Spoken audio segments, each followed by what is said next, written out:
BJP పెద్దలు అంటున్నారు పెద్ద స్కామ్ జరిగింది అంటున్నారు.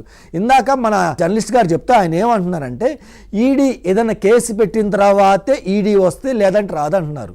కానీ ఇక్కడ ఇన్కమ్ ట్యాక్స్ డిపార్ట్మెంట్ ఏం చేస్తుందండి, మీ విజిలెన్స్ ఏం చేస్తుంది?